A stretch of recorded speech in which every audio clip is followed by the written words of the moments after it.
Hello everyone and welcome to another video. Today I have my top 5 fragrances that I am looking forward to in the year of 2018. Now this is an interesting list just because it gives me a chance to kind of sit back, look at some of the fragrances and say, all right, these obviously are the ones that I definitely at least want to try throughout the year and potentially buy, but for the most part, try.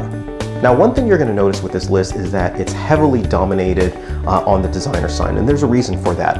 Designer fragrance houses usually tend to give more of a roadmap, if you will, to the things that they're going to go ahead and release, whereas niche houses, it's a little bit harder to kind of discern that information from some of these houses. So 4 out of the 5 fragrances that you're going to see are on the designer side, whereas there's one niche.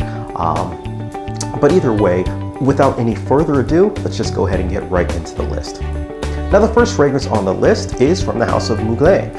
The fragrance we're talking about is I Don't Know Just Yet. The fragrance is actually the Pure series fragrance. For the past like 5-6 years, they've always released in February/March the new like Pure series, whether it be Pure Havane, Pure Shot, Crypto Mint, Ultra Zest, you name it, they always come out with some variation, and I'm basically looking forward to the next variation. I'm a sucker for those fragrances.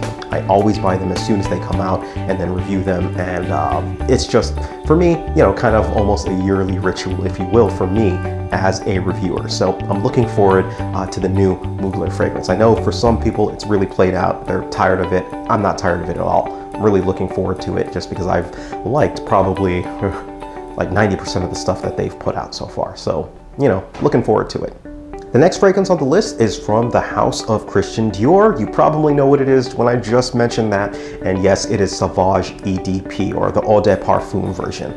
Sauvage, the EDT, was, in my collection at least, probably the most compliment-getting fragrance that is there. And I've noticed that it's a compliment-getting madness. It's simplicity, but at the same time, lots of people love it. Excellent fragrance. Now, the EDP, supposedly enhanced in concentration. And the reason why I want to go ahead and check it out is mainly I'm curious what it's going to smell like. I actually don't think that it'll be as good as the EDT, just because I just kind of have a feeling it'd be really hard to top it just overall in general, but I'm just not convinced. A lot of these companies, when they do EDPs, either they're just way different and they're not as good, or an EDP is, I just haven't seen much success with them. But I'm looking forward to it just because I'm always curious. A fragrance like Eau Sauvage, its flanker is definitely something to look at, or its enhanced concentration. So Eau Sauvage EDP. Now, next on the list is from the house of Armani. It is Acqua di Gio, the Absolute version. Now, I obviously loved the original Acqua di Gio, loved the Profumo, and now I'm really looking forward to the Absolute version. I haven't really explored much of the other ones, but the Absolute version is something that sounds interesting. If it's an Absolute, if it generally tends to come to mind that it'll be more concentrated, a little bit heavier, and I'm interested to see what an Acqua di Gio smells like and is like when it comes in that. So it'll be interesting to say the least, and something that I am definitely looking forward to.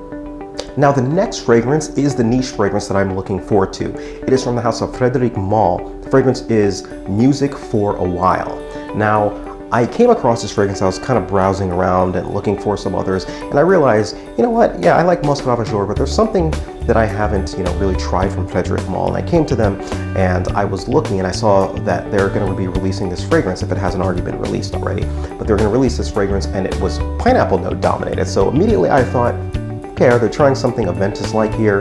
But I saw some of the other notes and I was like, okay, well, this looks like it'll go in a different direction. But I generally tend to like pineapple, scents, and it's got, I believe, some fruity notes in as well too. So we'll see how it comes out, but it really does sound well. And the Frédéric Malle fragrances generally tend to be really complex and really nice. So I'm really looking forward to it.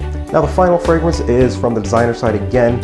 It's from the house of Polo. We're talking about Polo Ultra Blue. Now, these fragrance houses got to come up with something a little bit better than ultra, amazing, zest, intense. All of this, whatever. It's a name is a name. So anyways, the bottle looks interesting for it, and the reason why I'm looking at this one is because I've really been getting into Polo fragrances. They're simple, they're well refined, or I won't say well refined, but they're well put together at least, and I really do like the smell. So this one, it's a flanker, of course, but you know, I'm looking forward to it. So let me know what fragrances you guys are looking forward to for the year of 2018. Obviously, we're in it already, but you know, who knows? There are a ton of fragrances that are released every single year, and it's always interesting to see what's kind of coming up and who is targeting what. All right, so that's pretty much it. Thank you guys. Take care of yourselves, and you guys have a great day.